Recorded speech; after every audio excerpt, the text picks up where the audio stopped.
91. Muka surat 91 tengah. Dan bermula perkataannya perkataan pengarang. Dan sesungguhnya telah melebihkan ia dari meliputi akan makhluknya. Apa dia maknanya? Artinya, menjadikan Allah Ta'ala akan mereka itu lemah daripada tiap-tiap sesuatu.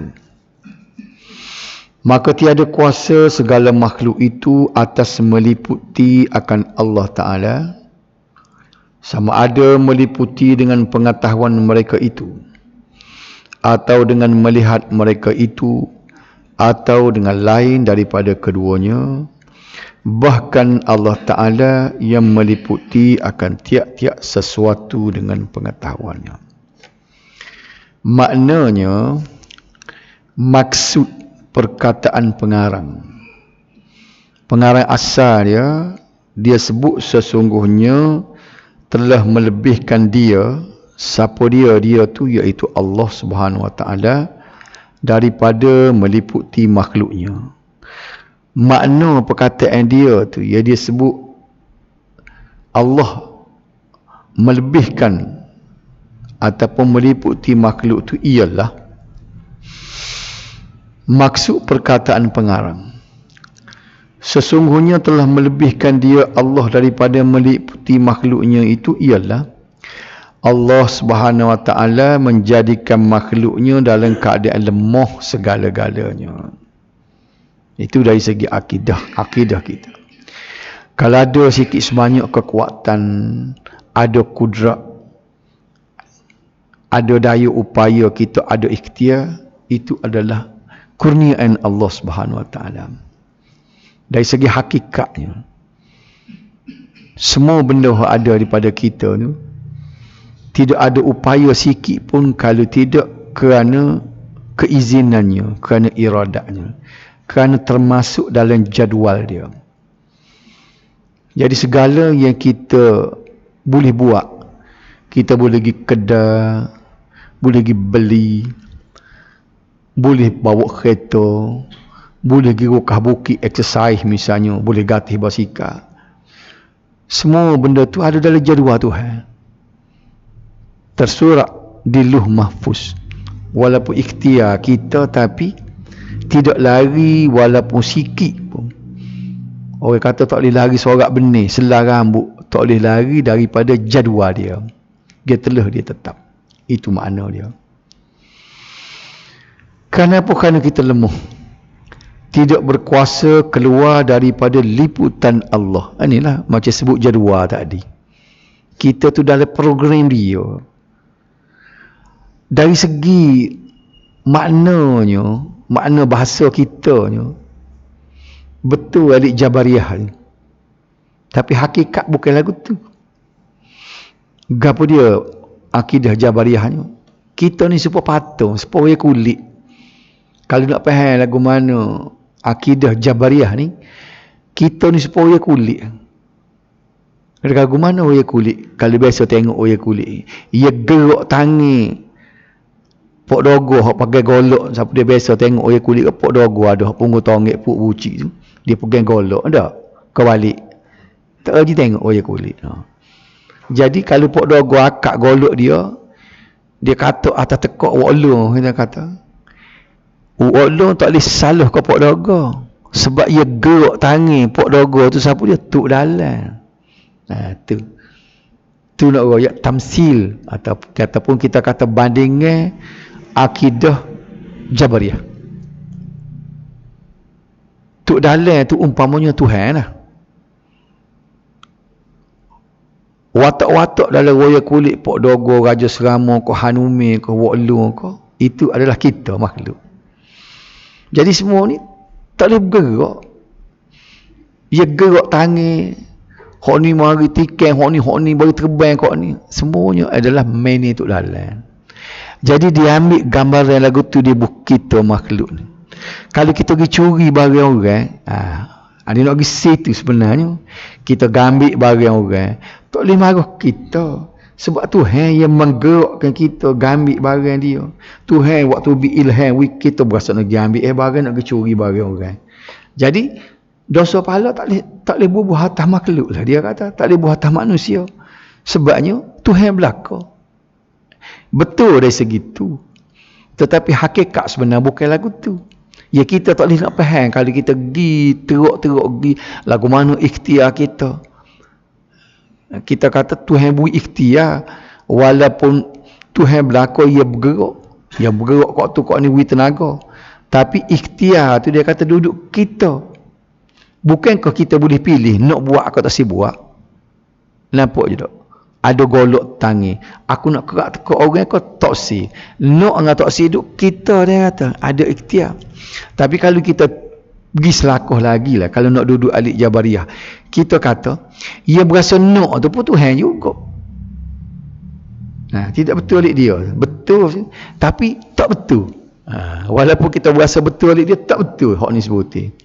Sebab tak boleh bubuh kesalahan atas Tuhan.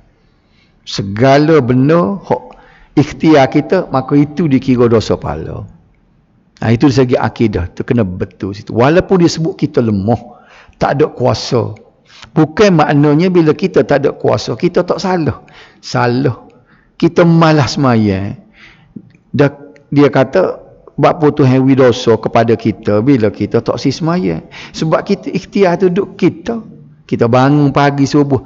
Nak pergi ke tak si dalam bilik air, nak pergi ambil air semaya. Nak dengan tak si tu duduk kita. Jadi kalau kita nak buat, boleh pahala. Tak berdosa. Kalau kita tak si, boleh dosa. Nampak? Maknanya salah duduk kita. Kalau kita tanya lagi, ia berasa nak, berasa tak si, itu Tuhan juga buat. Dah kata tak dia ada dalam jadual, jak di azali lagi. Hak ni lah kalau kita teruk-teruk nak tanya kita lagu mana dengan Tuhan ni, siapa pergi kat ni tak faham. Betul tak faham? Siapa dia boleh jawab? Tak boleh jawab. Kalau kita dengar Tok Guru, Tok Lebak, Ustaz dia jawab. Apa lagu tu? Dia belik kat tu je. Dia kata ikhtiar. Bila Ambo duk mengaji dengan Tok Gajilah mula lubuk tak apa. Dia sebut begitu lah. Allah Subhanahu Wa Taala menyeksa kita atau memberi pahala kepada kita ialah kerana pilihan kita, bukannya kudrat kita. Pasal kudrat Tuhan belaka. Dijawab lagu tu. Kerana kita salah pilih, maka Tuhan seksa kita. Kalau kita betul pilih, Tuhan beri nikmat kita. Pilih itu adalah duk kita. Jadi Tuhan hukum di atas pilihan, bukan di atas perbuatan itu. Tu mula ingat lagi, mula Tok Gajil sebut lagu tu. Dan kita berasa okey, itulah jawapannya. Tapi syaitan dia mari lagi. Dia mari gedi perut kita, dia kata, pilih-pilih pun Tuhan juga ke guana ye. Tidak lagu tu kan? Tak. Kita berasa nak tanya, tapi kerak sekat tu. Sebab itu akidah yang salah, akidah Jabariyah. Kalau buat lagu tu tak ada salah lah kitanya. Tak ada dosa pahala, tak ada syurga neraka lah kalau pakai buah tu. Agak-agak sapah royak ni dah. Bahasa payah sikit dah. Okey. Baik. Jadi inilah perkara-perkara rahsia Allah Subhanahu Wa Taala yang kita terpaksa kena terima benda tu. Kalau mudah Tok Guru ni Aziz ni dia suka guna perkataan terpaksa. Kita lahir ke dunia ni pun terpaksa sebab kita tak minta. Kita duduk atas dunia ni pun terpaksa. Kita yang mati ke dia pun terpaksa. Lepas tu dia bangkit semula pun terpaksa. Jadi hidup kita terpaksa semua. Tak ada pilihan. Kita tak ada pilihan. Bapa Tuhan buat kita. Dia tidak tanya kita munak jadi orang ke, munak jadi tanah. Tak. Aku pilihmu jadi manusia. Dia tak pilih kita ni jadi malaikat. Jadi menatang ke tak? Jadi tanah. Tak. Aku wimu ni jadi manusia. Siapa yang menentukan dia?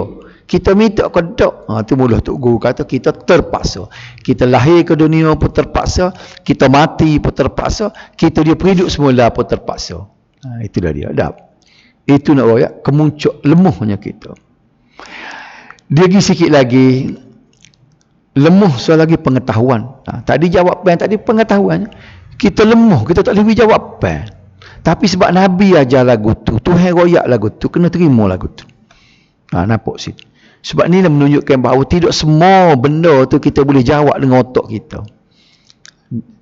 Sengaja Tuhan susuk benda ni. Tuhan tak buka pengetahuan kepada kita banyak jawapan-jawapan dalam agama. Kerana apa? Kerana dia nak tunjuk di situ ialah pengetahuan kita ni lemah. Ada benda yang kita tidak tahu.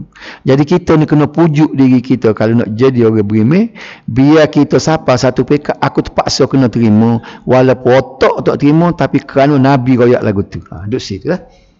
Ini orang beriman.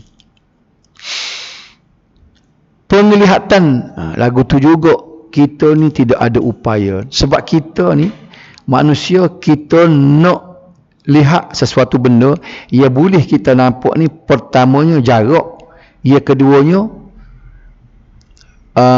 cahaya, ia ketiga lagi lah ialah benteng atau benda yang melindungi. Mata kita ni 3 perkara ni lepas baru kita nampak. Nombor 1, kalau tak lindung, macam kita nak tengok orang siapa dia di sana, tak nampak, aja dia mau lalu sikit tak nampak. Apa ya kita tak nampak? Sebabnya lindung orang. Nampak so. Yang kedua, kalau jauh sangat tak kenal dak. Gapo dia jauh pun. Tu nak ayat lemah mata kita. Yang ketiganya, kita perlu kepada cahaya. Kalau dalam gelap tak kenal juga. Jadi 3 perkara. Lemahnya penglihatan kita ni bila kita nak tengok satu benda. Tapi Allah Subhanahu Wa Taala yang penglihatan, yang sifat basar dia. Innallaha basir, Tuhan yang Maha melihat ni, dia tak pakai 3 perkara ni. Dia nampak, dia boleh melihat, tidak ada benda yang tidak boleh lihat, tidak ada benda yang boleh menghalang daripada penglihatan dia. Itulah maknanya kekuatan ataupun kudrat Allah Subhanahu Wa Taala. Kita lemah dan lain-lain. Sebut saja sifat yang ada kita, semuanya lemah. Duduk situ. Gapo tujuan royaknya? Ni orang royak iman, akidah. Nak betul akidah kita, biar duduk situ. Kalau tak betul hak ni, punuh akidah kita. Okay. Bahkan Allah Subhanahu Wa Taala yang meliputi tiap-tiap sesuatu dengan pengetahuannya. Ini dari segi ilmu Allah Subhanahu Wa Taala. Akidah kita selagi sifat yang ada pada Allah, sifat ilmu. Ilmu ni benda yang boleh tahu. Ilmu ni sebenarnya kalau kod Melayu pengetahuan. Tapi bila jadi perkataan Melayu, dia kata ilmu pengetahuan. Sebenarnya hak tular tu. Sebab dia bagi dia pada perkataan alima. Alima ni tahu. Ilmu tu kata terbitan dia. Ilmu ni pengetahuan. Jadi kita kata ilmu pengetahuan. Benda tular lah tu. Supaya rokok segerik dah. Orang tua kata rokok segerik. Sigaret tu rokok dah. Jadi ilmu pengetahuan. Hak tular dah. Jadi Tuhan ni, ilmunya dari segi pengetahuan dia, tak ada benda yang dia tidak tahu. Bila kita tilik kepada kita, itulah dia bezanya kita di antara makhluk kita ni dengan Khalik, pencipta. Beza semua sifat-sifat yang ada pada dia dan sifat yang ada pada kita.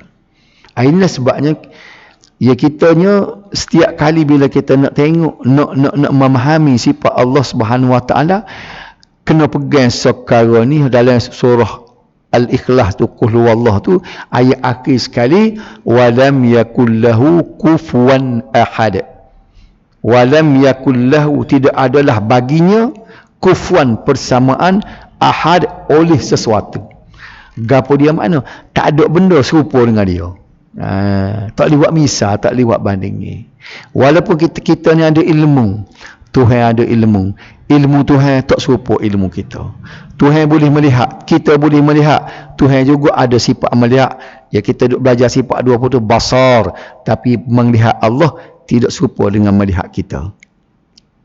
Okay. Mendengar kita tidak sama. Mendengar Allah lagu lain, mendengar kita lagu lain. Sekat tu boleh terima lagi dah. Gigi lagi bila dalam Quran dia kata Allah ada tangan. Payah kita pun penipal selalu. Berasa tak berapa nak terima selalu. Berapa je kita tak pakai CP tak adinya. Kalau melihat kita tidak sama dengan melihat Allah. Mendengar Allah tidak sama dengan mendengar kita. Berkata-kata Allah tidak sama dengan berkata-kata kita. Hidup Allah tidak sama dengan hidup kita. Tangan Allah tidak sama dengan tangan kita. Tak boleh pula tu. Hak ni hamba sendiri pun tak faham. Siapa dia faham? Tahu bagi mana Tuhan kata dia ada tangan? Dalam Quran dia sebut, yadullahi fawqa aydihim, tangan Allah di atas tangan mereka. Oh, Tuhan ada sifat tangan. Tapi tak boleh nak sebut, takut nampak jari, nampak kuku gini dah. Oh, tadi kata Tuhan melihat, apa tak nampak butir mata. Itu nak royak bendanya tak.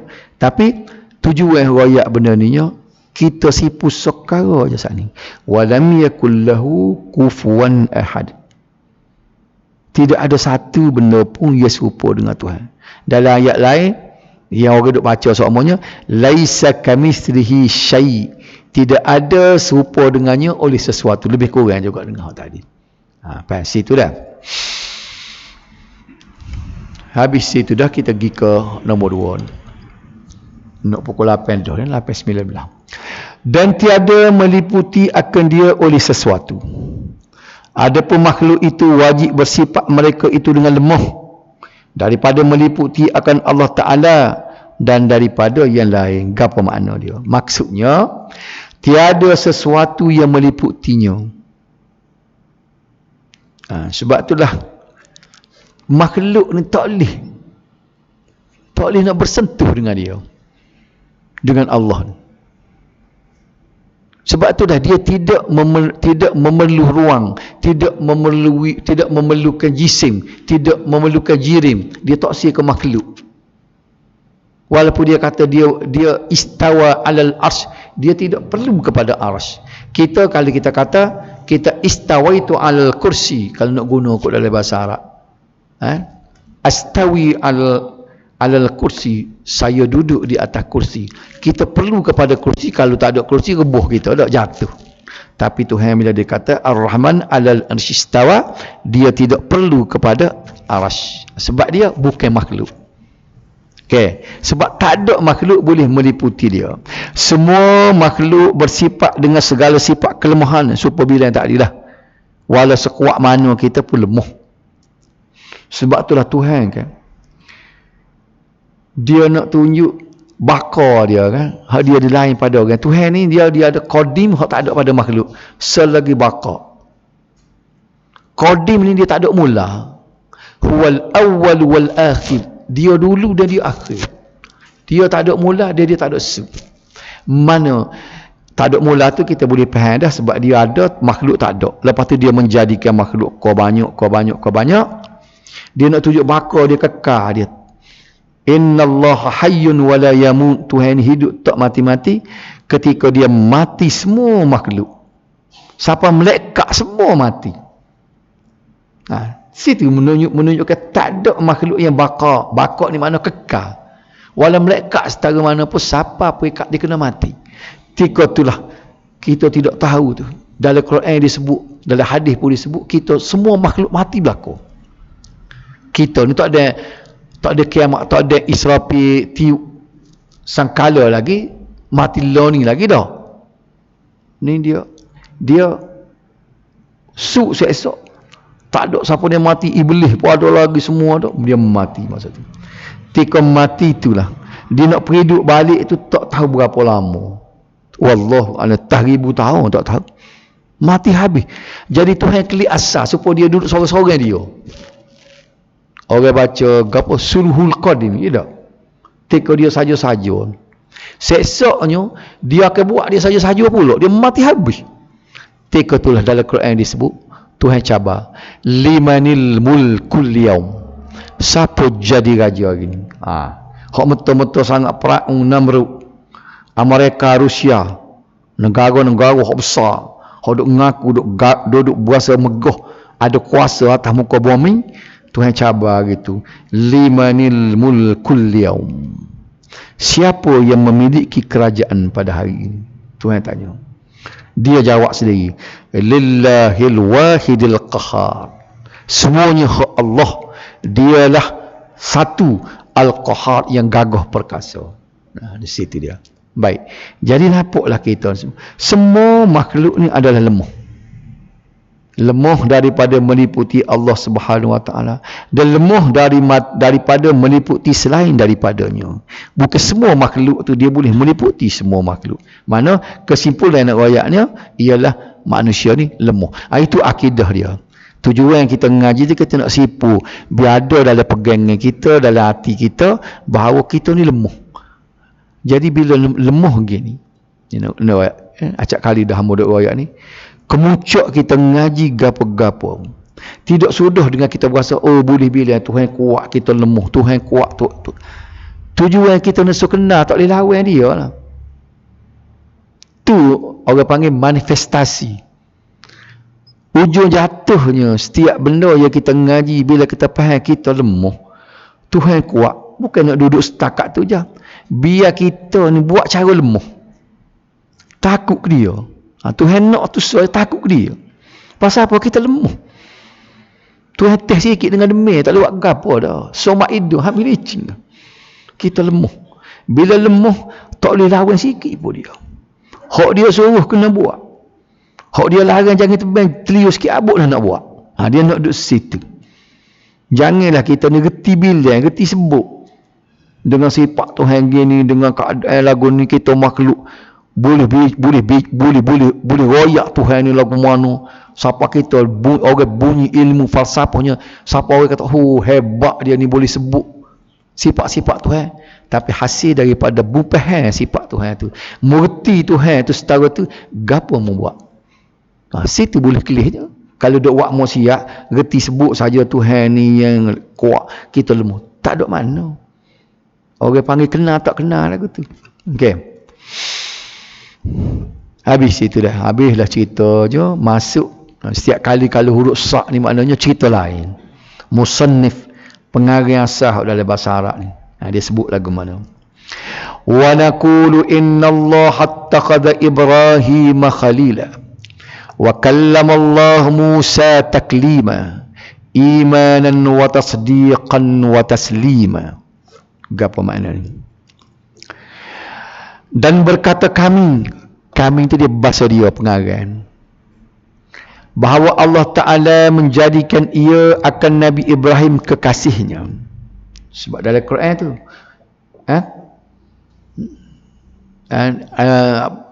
wattakhadallahu Ibrahim khalila ni ada dalam Quran. Tuhan bermain, dia kata Nabi Ibrahim ni dia anggap sebagai teman setia. Khalilah ni teman rapat.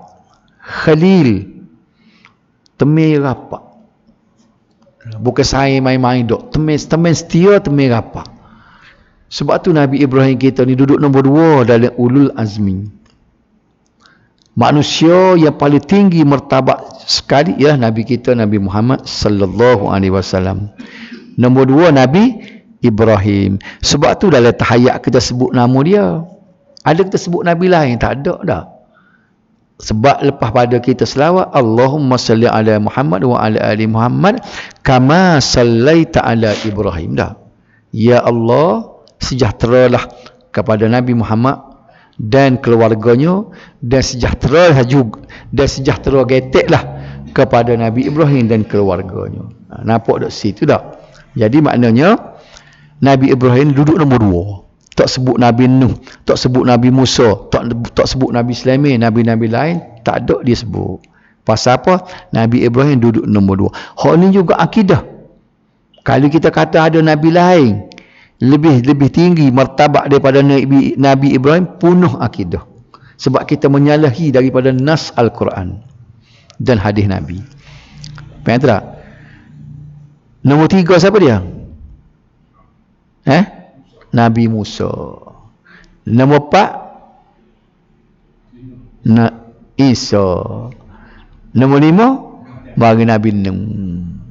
5 orang ni dia panggil ulul azmi, hak kelah tinggi. Nabi-nabi tu tinggi dah, rasul tu pula tinggi pula. Hak tinggi rasul-rasul tu pula jepuk pula 5 orang. Hak duduk kelas 1. 5 orang. Kita kena ingat Muhammad, Ibrahim, Musa, Isa, Nuh. Amu nak celah supaya amu sebut lepas-lepas dan. Nabi Khidir tu. Ada orang kadang-kadang dia royak hebat Nabi Khidir. Tengok-tengok lebih pada Nabi Musa lah. Sebab dalam Quran tu Nabi Musa tu belajar dengan dia. Belajar bukan tentu tinggi. Dia nak belajar batu. Tuhan suruh pergi jumpa dengan, dia tunjuk kepada Nabi Musa ni, kerana dia nak ajar Nabi Musa je, supaya Nabi Musa, kan kita tengok dari segi sebab ayat tu, apa ya Tuhan perintah Nabi Musa tu, kerana Nabi Musa berasa dia paling alim.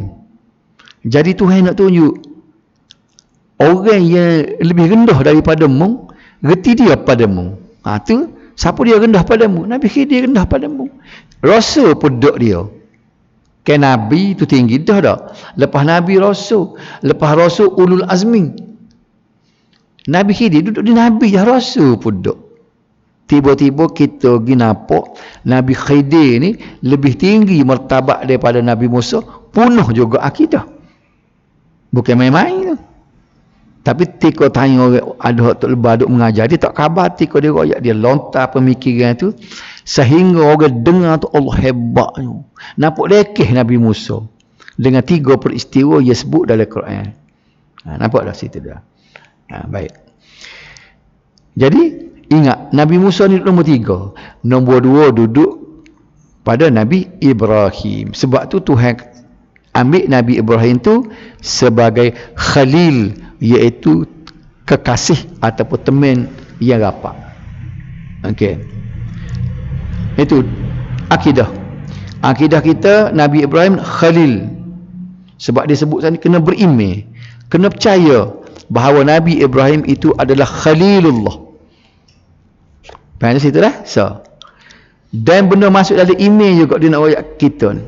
Dan berkata-kata Allah Ta'ala akan Nabi Musa. Nabi Musa ni nombor 3. Allah berkecek dengan Nabi Musa. Tak ada Nabi yang Allah Subhanahu Wa Ta'ala berkecek direct dengan dia. Cuba tengok sim.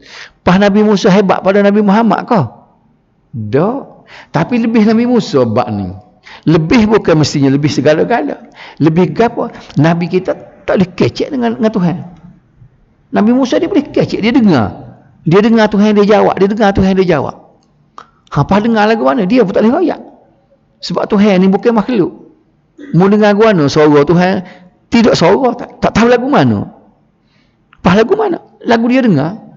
Nak royak kat orang? Tak boleh. Tapi dengar. Sebabnya wa kallamallahu Musa taklima.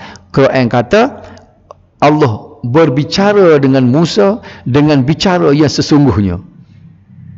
Taklima. Dia guna masdar pula situ. Baik, nampak situ tak? Jadi ini masuk dalam akidah. 2 perkara ni yang disebut Nabi Ibrahim kekasih Allah Khalil, dan Nabi Musa tu berkata-kata dengan Allah, beriman dan membenarkan dan menerima. Wajib beriman maknanya percaya. Membenar tak boleh nak takwil, betul. Dan menerima walaupun otak tak boleh terima, kena terima. Faham tu dia? Jadi kami berkata, katanya pengarang tadi, bahawa Allah Subhanahu Wa Ta'ala menjadikan Nabi Ibrahim sebagai kekasihnya tadi. Dan Allah Subhanahu Wa Ta'ala berkata-kata dengan Nabi Musa. Tiba-tiba kita kata, mana boleh Tuhan nak kecek dengan Nabi Musa? Kena ngucap semula. Sebab dia kata, kena beriman. Sebab tu kena ngaji benda ni. Jangan buat celupa mulut. Kita tak ngaji, kita pakai guna kepala otak kita. Sebab Quran sebut dia berkata-kata, berkecek. Okey? Semuanya itu kita beriman lah. Kena beriman 2 perkara tadi. Gapo 2 perkara tadi nak sebut sekali lagi? Nabi Ibrahim adalah kekasih dia. Khalil, teman rapat. Dan membenar dan menerima. Kena terima selagi Nabi Musa berkata-kata, Allah berkata-kata dengan Nabi Musa. Seolah-olah kita kata dia boleh buang dengan Tuhan. Tuhan kata, gapo dia tanganmu tu? Dia kata tukar, dia dengar. Bukan Jibril mari royak dia dengar. Tuhan kata, gapo Musa tanganmu? Tukar, dia kata. Tu dalam surah Taha. Cuba baca surah Taha. Cuma ambil balik bahasa aku Kelantan. Aku buat kait daun kayu, lepas tu aku hambak kambing, dia kata. Aci mu lepas Tuhan kata. Dia lepas tubik jadi ular. Nak lari. Dalam tafsir itu disebut Nabi Musa terkejut. Dah lepas tu kak tubik song kita kelih ular tedung senduk pun nak lari dah. Lari tak cukup tanah dah. Song mari ular besar. Lebih pada ular sawah, anaconda dia panggil. Boh mari tu nak lari. Sebab dia pun manusia takut. Jadi Tuhan kata jangan takut. Jadi maknanya dalam Quran sebut dialog antara Musa dengan Tuhan. Orang panggil dialog bila mung tanya aku jawab. Tuhan kata gapo dia tanya mung tukar. Ada pun Nabi Muhammad dia tidak lagu tu. Jibril mari, ya Muhammad, Tuhan sebut gini. Tuhan dia mari sapa. Dia tak boleh dengar Tuhan berfirman. Nabi Muhammad kita kan. Lepas tu, adakah Nabi Musa tu lebih hebat daripada Nabi Muhammad? Tinggi dia? Tak. Kerana akidah kita, Nabi Muhammad nombor 1. Nabi Musa nombor 3. Siapa aku hamba ayat ni benda akidah ni dah. Jangan salah. Okey. Ni syarah ni. Syarah ni makna dia nak hura balik hal dia sebut tadi. Nabi Musa boleh kecek tadi, Nabi Ibrahim temui rapat tadi, dan berkata oleh kami itu siapa dia? Sekalian ahli sunnah wal jemaah kita ni, kerana percaya dan membenarkan dan mengaku. Percaya gapo? Mengaku gapo? Bahawasanya Allah Ta'ala menjadikan ia akan Nabi Ibrahim AS akan kekasih, sebagai kasih yang patut padan dengan kebesarannya. Tidak supaya kita manusia boleh beratah ke bawah gitu. Bila Tuhan kata dia ni kekasih dia, temui rapat dia, cara dia lah. Di waktu temui rapat bukan boleh pergi pergi kopi tiang dua orang tu. Tak. Maknanya kasih cara dia. Maha suci daripada menyerupai kasih makhluk. Tak serupa sama kita. Dah dia mau sayang baik kawan buatan boleh 200 tak cukup bulan ni tak. Dengan Tuhan tidak lagu tu. Kekasih cara dia, seperti yang tinggal daripada segala sifatnya, dia sesuai dengan sifat dia. Ni makna hak tadi dah. Kami berkata, sekalian ahli sunnah percaya dan membenarkan dan mengaku bahawasanya Allah Subhanahu Taala menjadikan Nabi Ibrahim AS sebagai kekasihnya yang layak dengan kebesarannya, yang pada patut dengan dia. Maha suci Allah menyerupai dengan kasih antara makhluk sebagaimana sifat-sifat yang lain. Kalau sifat lain tu Allah tu tidak sama dengan sifat makhluk, maka kasih dia tu juga tidak sama dengan kasih antara makhluk. Sikit lagi dah. Itu nombor 1. Nombor 2 pula, dan bahawasanya berkata-kata Allah Ta'ala akan Nabi Musa AS sebagai berkata-kata yang patut pada dengan kebesarannya. Tadi kita dengar Nabi Musa dengan dengan Tuhan ni, dia boleh berbual, boleh berdialog. Nabi Musa dengar, lepas tu Nabi Musa jawab. Tuhan jawab balik, Nabi Musa jawab balik. Sebab kita duk bual. Tapi dia bual lagu mana? Sesuai dengan kebesaran dan ketinggian sifat Allah Subhanahu Wa Taala. Tiada seperti berkata-kata makhluk. Bahawasanya Allah Subhanahu Wa Taala berkata-kata dengan Nabi Musa AS. Kau tak aja dengar benda lagu ni. Nabi Musa kecek dengan Tuhan. Walik nak tanya, kau aja dengar lagu. Aja dengar dah dia. Dia seorang ingat dia seorang yang Nabi kecek dengan Tuhan. Dengan cara yang patut dan layak dengan kebesarannya. Sebab Tuhan ni tidak suara seperti kita. Bukan bunyi supaya kita. Lagu mana Tuhan boleh dengar Nabi Musa? Nabi Musa boleh dengar tu. Kena tanya Nabi Musa. Bila orang tanya Nabi Musa, dia tak reti nak royak. Tapi aku dengar. Nak kata kawan. Lepas tu, kalau orang masuk dalam mahkamah, kalah Nabi Musa. Mu dengar kau tak dengar? Gapo dia kata? Dia kata lagu ni. Lagu mana suara dia? Tak boleh royak. Pamu dengar lagu mana? Tak tahu. Acik royak? Tak reti nak royak. Tu akhirnya kerak belawak dah. Tapi tak. Kita wajib kena terima. Walaupun Nabi Musa tak boleh tunjuk bukti. Nak rekod ke suara, jauh sama sekali. Nak royak lagu mana? Cuma dia boleh tiru lapas yang dia dengar. Apa ya Tuhan firman, dia sebut balik. Baik. Tidak seumpama makhluk berkata-kata, itu jauh sama sekali. Dan bermula makna khullah. Tu tak nampak tengok. Khullah tu dah. Itu sempurna kasih. Khalil lah. Khalil tu ialah sifat musyabbah dia. Khullah tu masdar dia. Kalau kaedah bahasa Arab ni. Khullatun. Dan bermula makna khullah. Dalam kitab tu dia kelabu juga aku tulisan. Ni cuba tengok ni. Dalam kitab ni tak berapa jelas dah. Lengata tu rapat dah. Hak ni jauh sikit tak? Dia hak tu nampak tak? Cetakkan lain. Tengok lengata tu. Dan bermula makna khullah. Biarlah ni bahasa Arab. Siapa dia ngaji bahasa Arab dia tahulah ni kata terbitan dia, masdar dia panggil. Sempurna kasih. Kalau kasih biasa dia panggil hubbun. Tapi kalau khullah ni makna kasih yang sesungguhnya. Sebab tu dia guna khalil. Dia panggil sifat musyabbah ni dia panggil. Dalam sirah muta'addi, dalam kaedah bahasa kan. Dan makna khalil itu yang sempurna kasih.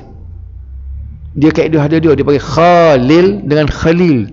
Sebutan bahasa Arab ni kalau khalil dia panggil isi fa'il. Ismul fa'il ni maknanya dia tidak berapa berdoa dia panggil. Kalau khalil yang amat. Sebab tu kalau kita sebut orang alim. Orang yang alim, orang yang tahu. Tapi Tuhan dia guna alim yang sangat-sangat tahu. Jadi panjang ujung. Hak tu alim. Hak ni khalil. Makna sangat-sangat yang sempurna kasihnya. Boleh faham tak dah? Okay. Makna perkataan khullah ialah kasih yang sempurna. Maka makna khalil itu juga ialah kasih yang sempurna. Sebab dia mari daripada orang panggil root word. Akar kata yang sama. Khullah, khalil. Itu dia mari daripada perkataan tula. Dan dalil bagi menjadikan Allah Ta'ala akan Nabi Ibrahim akan kekasih yang sempurna kasihnya. Mana dalil? Ya kita duduk kata Tuhan ni, Allah ni, dia anggapkan Nabi Ibrahim ni sebagai kekasih yang sempurna dia. Mari mana? Ni. Dia kata firman Allah Ta'ala, wattaqadallahu Ibrahim khalila, artinya dan telah menjadikan Allah Subhanahu wa Ta'ala akan Nabi Ibrahim alaihi salam akan kekasih yang sempurna. Oleh kasih itu Allah Ta'ala akan dia beli ni sebabnya dia terjemuh kot dalam bahasa Arab ni. Kalau terjemuh orang pondok dia terjemuh lagu ni, wattaqadallahu, maka telah mengambil oleh Allah Ibrahim akan Ibrahim khalila, akan kekasihnya. Dua kali akan sini.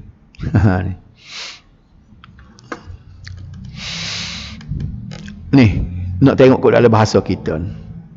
Dalil bahawa Allah Subhanahu wa Ta'ala menjadikan Nabi Ibrahim sebagai kekasihnya. Dalil mari mana? Kekasih yang sempurna ialah seperti firman-Nya yang bermaksud hak tadi wattaqadallahu Ibrahim khalila, tu terjemuh dia, dan Allah telah menjadikan Nabi Ibrahim sebagai kekasihnya yang sempurna. Satu. Tak ingat bubuh tu surah apa ada bawah tu. Dan dalil tu surah bukti ataupun dalil hujah ambil mana yang kita kata Nabi Ibrahim ni Tuhan ambil dia, Tuhan anggap dia sebagai kekasih rapat.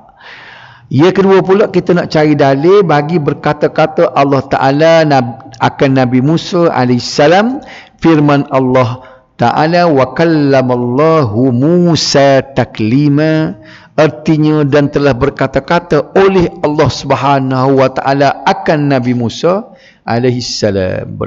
Baik. Bapa yang jadi kita kata dia terjemuh ni oleh Allah akan Musa. Dia nak ayatnya Allah yang berkata-kata, Musa jurnga. Ini kaedah dia. wa kallamallahu dari segi nahwu kalau bagi depan ni maknanya tuan yang berkata-kata. Musa ni kebetulannya dia bagi datah lah. Ke mana-mana pun dia sepatut dia bagi hatah ni. Hak bagi datah ni hak je dengar. Hak je kecek bagi depan. Itu kaedah bahasa. Sebab tu bagi dia baca Quran ni bagi salah. Ni dengar anak royak ni. Bagi salah makna. Berdosa sebabnya dia bawa arti lain. Sebab kaedah bahasa kalau bagi depan hak je buat. Kalau hak bagi datah hak je kena buat. Kalau bak kecek ni hak je kecek bagi depan, hak je dengar bagi hatah. Faham eh? Sebab tu kalau kita tukar wa kallamallaha Musa taklima, jadi Tuhan pun je dengar Musa je beroyak. Tidak salah kan? Hak ayat Quran ni naknya Tuhan je kecek, Musa je dengar. Faham eh? Ambulan sekali lagi dah. Hak Tuhan naknya dalam firman dia ni Allah je kecek, Musa je dengar. Sebab tu Allah tu bagi depan. Tiba-tiba kita tukar bagi hatah. Jadi wa kallamallaha Musa taklima. Dia jadi balik makna Allah mendengar Musa kecek. Jadi salah lah dah. Sebab tu Quran ni tak boleh salah baris. Kita tegur. Jangan salah baris, salah makna. Demo tak dengar juga. Orang tak ada arah lah nak buat mana. Jangan sebut salah baris, salah makna.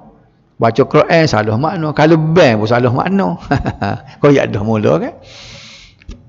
Orang Mu'tazilah ni, hak sesat ni kan. Dia baca Quran ni dia tukar baris ni lah. Sebab Quran ni asal tak ada baris. Hak ada baris ni supaya orang hak bukan Arab boleh baca. Kalau orang Arab dia tak payah ada baris sebab kaedah dia ada. Faham tu dah? Jadi oleh kerana tak ada baris, orang Mu'tazilah dia tukar Allah ni baris hatta. Sebab akidah dia tak boleh terima Allah ni berkata-kata. Sebab kita tahu dah akidah Mu'tazilah dia tolak Allah ni bersifat. Allah tak ada sifat. Itu punuh Mu'tazilahnya. Kita ni Allah mendengar tu sifat, dia tak mendengar tu zat. Tu kita bincang dah dulu kan tak? Oleh kerana tu bila kata wa kallamallahu Musa taklima, tak boleh terima. Apa lemu nak baca ke mana? Wa kallamallaha Musa taklima. Musa kecek dengan Allah. Tak apalah Musanya kecek tokai tu hendak kecek dia kata. Tapi kita tak ingat ni ahli sunnah wal jamaah kena bagi depan ni sebab ia kecek ialah Allah Subhanahu wa taala yang mendengarnya Musa. Faham tak? Nak wakah mana ni habis masa tu ni. Bukti sekat ni dah. Dalil bahawa Allah Subhanahu wa taala berkata-kata dengan Nabi Musa alaihissalam ialah seperti firman-Nya yang bermaksud dan Allah telah berkata-kata dengan Nabi Musa secara berkata-kata. Artinya sebenar-benar berkata dan dengan majas bukan sini kan. Dia kata kecek sungguh. Jadi hak ni kita kena bincang minggu depan.